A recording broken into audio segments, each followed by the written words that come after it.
வணக்கங்களே, Cuddalore TV நேயர்களுக்கு அன்பு வணக்கங்கள். இப்போ நம்ம பார்க்க போகிறது வார ராசி பலன் 1ஆம் தேதியிலேருந்து 7ஆம் தேதி வரை எப்படி இருக்க போகுதான்னு பார்க்க போகிறோம். எப்போதும் சொல்கிறதான் லக்னத்துக்கு பாருங்கள். ராசிக்கு பார்ப்பதை விட லக்னத்துக்கு பார்க்கறது ரொம்ப சூப்பராக இருக்கும்.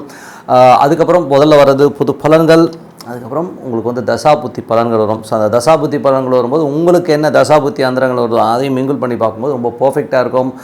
இந்த வீடியோட எண்டில் டிப் ஆஃப் த வீக் இருக்குது, மறக்காமல் பாருங்கள். சிம்மராசி வந்து பார்த்திங்கன்னா உங்களுக்கு ராசியாதிபதி சூரியன் வந்து 11 பெரிய லாபங்களை வருவதற்கான வாய்ப்பும் வெளிநாடு சார்ந்த விஷயங்களில் பெரும் பணம் வருவதற்கான வாய்ப்புகள் ரொம்ப சிறப்பாக இருக்குது. அதுக்கப்புறம் பார்க்கும்போது உங்களுக்கு வந்து 2ஆம் மற்றும் 11ஆம் அதிபதியான புதன் 12 இருக்கும்போது நல்ல லாபங்கள் நல்ல ஏற்றங்கள் கொடுக்கும். அது மட்டும் இல்லாமல் உங்களுக்கு வந்து கணவன் மனைவி நடுவில் வந்து வெளியூர் சுற்றுறது வெளியில் பிரயாணம் பண்ணுறதுக்கான வாய்ப்புகள் ரொம்ப சிறப்பாக இருக்குது. ஸோ நல்ல விஷயம் தான். 3ஆம் அதிபதியான சுக்கிரன் வந்து பார்த்திங்கன்னா உங்களுக்கு 11 இருக்கும்போது பெருத்த லாபங்கள் வருவதற்கான வாய்ப்பு, தொழில் ரீதியான விஷயங்கள் பெரிய பணம் பெரிய வளர்ச்சி வருவதற்கான வாய்ப்பு ரொம்ப சிறப்பாக இருக்குங்க. அது ஒரு நல்ல விஷயந்தான். ஸோ அதுக்கப்புறம் வந்து உங்களுக்கு 4ஆம் அதிபதியான 4 மற்றும் 9ஆம் அதிபதியான செவ்வாய் வந்து 9லேயே வந்து ஆட்சி பலத்தோடு இருக்கும்போது பெரிய பணம் வர்றதுக்கான அப்பா அம்மானால் ஒரு பெரிய பணம் வருது, வெளிநாடு பிரயாணங்கள் மூலயமா ஒரு சொத்துக்கள் மூலயமா வண்டி வாகனம் மூலயமா பெரும் பணம் வருவதற்கான ரொம்ப நல்லாயிருக்கு.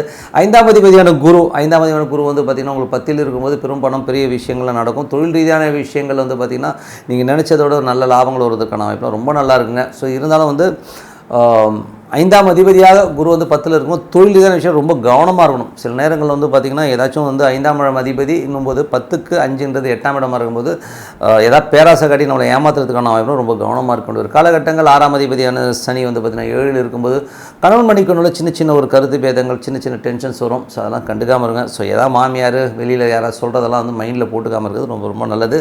7ஆம் அதிபதியான சனி வந்து பார்த்திங்கன்னா குருடைய சாரத்தில் வந்து 10ல் இருக்கும்போது புதிய பார்ட்னர்ஷிப் சம்மந்தமான விஷயம் பெரும் பணம் தொழில் நல்ல முன்னேற்றங்கள் வருவதற்கான வாய்ப்புலாம் ரொம்ப சிறப்பாக இருக்குங்க.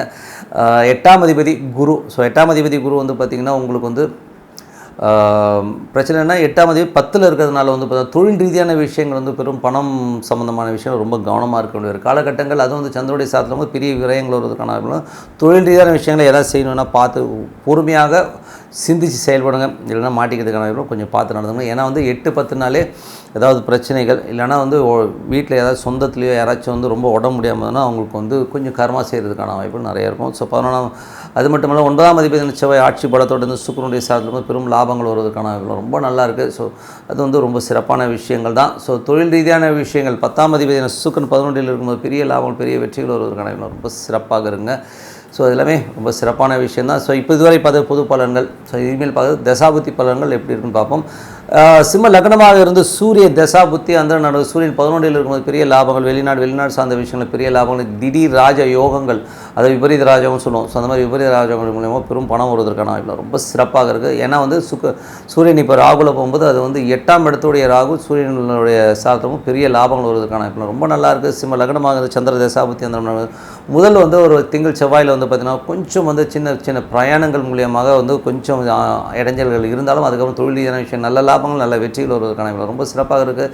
சிம்ம லக்னமாக இருந்து செவ்வாய் தசாபுத்தி அந்த செவ்வாய் வந்து பார்த்திங்கன்னா உங்களுக்கு 9ல் கொஞ்சம் பாதக ஸ்தானமாக இருந்தாலும் ஒரு பெரிய லாபங்கள் அள்ளி தரதுக்கான ரொம்ப சிறப்பாக இருக்குது. ஸோ அதெல்லாம் வந்து கொண்டு போய் அது மட்டும் இல்லாமல் வெளிநாடு சார்ந்த விஷயங்கள் வெளியூர் பிரயாணங்கள் மூலயமாக ஒரு பெரிய பணம் வருவதற்கான வாய்ப்புலாம் ரொம்ப நல்லது. சிம்ம லக்னமாக இருந்து ராகு தசாபுத்தி அந்த மாதிரி ராகு வந்து 8ல் இருந்து புதனுடைய சாரத்தில் இருக்கும்போது கொஞ்சம் கவனமாக இருக்கும். நிறைய அலைச்சல் இருக்கும். யாராச்சும் வந்து ஒரு டென்ஷன் பண்ணுறதும் வெளி மாநிலங்கள் ட்ராவல் பண்ணும்போதெல்லாம் கொஞ்சம் ஜாகிரதையாக இருக்கணும். ஏதாவது பொருள் களவு போகிறதுக்கான வாய்ப்புலாம் ரொம்ப கவனமாக இருக்கணும்.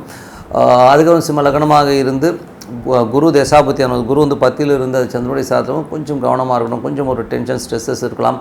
தொழில் ரீதியான விஷயங்கள் ரொம்ப கவனம் தேவை.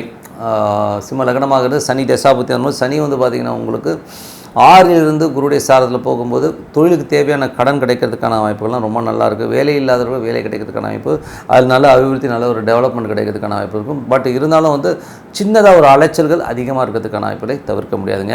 ஸோ அதுக்கப்புறம் வந்து சிம்ம லக்னமாக இருந்து புதன் தசாபுத்தி புதன் வந்து 12ல் இருந்து அது வந்து சனியுடைய சாரத்தில் தேவையில்லாத மன உளைச்சல் வருவதற்கான வாய்ப்பு ரொம்ப கவனமும். அது வந்து சனியுடைய சாரத்தில் போகிற வரை தான் இது மிஞ்சி போனால் ஒரு 4-5 நாள் தான் இருக்கும். அது வரை கொஞ்சம் கவனமாக இருங்க. சிம்ம லக்னமாக வந்து கேது தசாபதினு கொஞ்சம் பார்த்து பேசணும், வெடுக்குன்னு பேசுறது வந்து தவிர்த்துக்கிறது ரொம்ப ரொம்ப நல்லது. அதுவும் சந்திரனுடைய சாதத்தில் கொஞ்சம் அலைச்சல், கொஞ்சம் டென்ஷன்ஸ் இருக்கிறதுக்கான கொஞ்சம் பார்த்து இருந்துக்கணும்.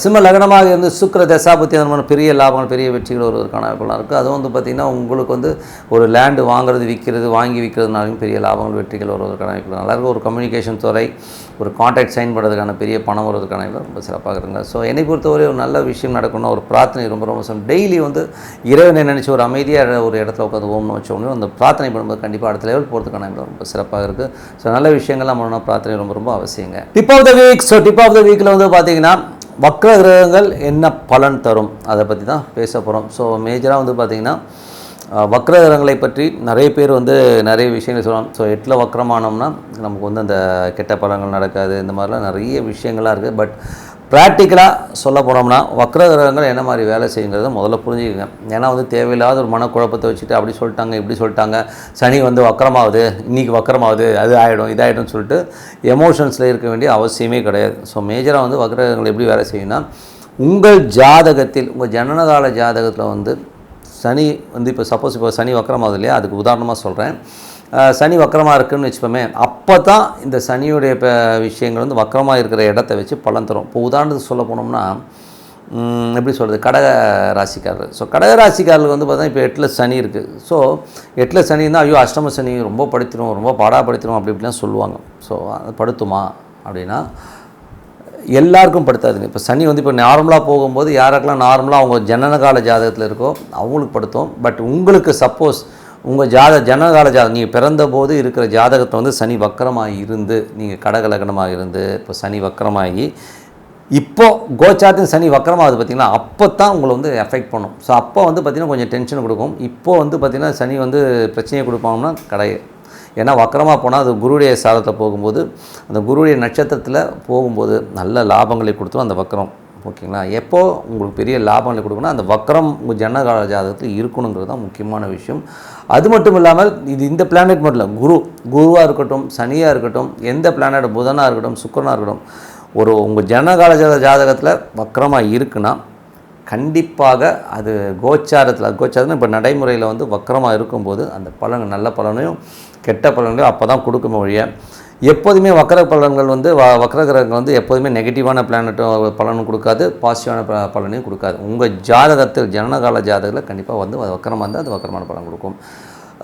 அதுக்கப்புறம் என்ன சொல்லுவாங்கன்னா, ஸோ வக்கர கிரகங்கள் வேறு என்ன மாதிரி விஷயங்களை கொடுக்கணும்னா நார்மலாக மற்ற நாளெல்லாம் வந்து அது பலனே கொடுக்காது, சும்மா நியூட்ரலாக இருக்கும் போதே. மற்றபடி உங்களுடைய தசாபுத்தி அந்தரங்கள் சூட்சுமங்கள் இந்த மாதிரி விஷயங்கள் தான் பலன் கொடுக்க முடியாது. வக்கர கிரகங்கள் மற்ற டைமில் பலன்கள் கொடுக்காது. உதாரணம் சொல்ல போனால் இப்போ சனி தசை நடக்குது, எனக்கு சனி வக்கரமாகுதுன்னா உங்களுக்கு பாதிப்பு இருக்கும்னா கண்டிப்பாக இருக்கும். உங்கள் ஜனகால ஜாதகத்தில் சனி வக்கரமாக இருந்ததுன்னா பாதிப்பு இருக்கும், இல்லைன்னா பாதிப்பே இருக்காது. நீங்கள் சனி உங்கள் ஜனகால ஜாதகத்தில் வந்து வக்கரமாக இல்லைன்னா அதை பற்றி கவலை பண்ணணும்னு அவசியமே கிடையாது. அதனால் தேவையில்லாத ஒரு மனக்குழப்பத்தெல்லாம் போட்டுக்கிட்டு யூடியூப்பில் வந்து அதை போட்டுறேன் இதை பண்ணுறேன் சொல்லி போட்டுக்கிட்டு மாட்டிக்காதீங்க. ஜென்ரலாக வந்து ஒரு ஜனகால ஜாதகத்திலே கூட பார்த்தீங்கன்னா ஒரு கிரகம் வக்கரமாக இருக்கலாங்க, ஒரு 3-4 கிரகம்லாம் வக்கரமாகனா அவனை மாதிரி ஒரு பிடிவாதக்காரனை பார்க்கவே முடியாது. அவங்க வந்து அடமண்ட்டாக நிற்பாங்க, நான் இப்படி தான் இருப்பேன்னு சொல்லிட்டு அடமண்ட்டாக இருப்பாங்க. அதனால் வக்கர கிரகங்களுக்கு வந்து ரொம்ப டஃப்பு. அதே மாதிரி திருமண பொருத்தத்துலேயும் பார்த்திங்கன்னா அந்த வக்கர கிரகங்களுக்கும் வக்கர கிரகம் உள்ள ஒரு ஆண்மகனை வந்து நம்ம சேர்க்கும்போது அது சிறப்பான ஒரு பலன்களை கண்டிப்பாக கொடுக்கும். ஏன்னா ஒரு வக்கர கிரகத்தோடு சேரும்போது ஒரு நல்ல ஒரு அந்யோன்யத்தையும் நல்ல ஒரு வளர்ச்சியும் கொடுக்கும். அதனால் வக்கர கிரகம் வந்து எல்லா ஜாதகத்தையும் எப்போதும் வேலை செய்யாது. அது கோச்சாரத்தில் அதாவது தற்போதைய கிரக நிலையில் அது வக்கரம் அடையும் போது தான் வரும்ன்றது தான் உண்மையான விஷயம். மற்றபடி வந்து இதை பற்றி ஒன்றும் பெருசாக எடுத்துக்க வேண்டிய அவசியம் இல்லைன்னு சொல்லிட்டு உங்களிடம் விடைபெறுவது உங்கள் லட்சுமி நாராயணன். நன்றி, வணக்கம்.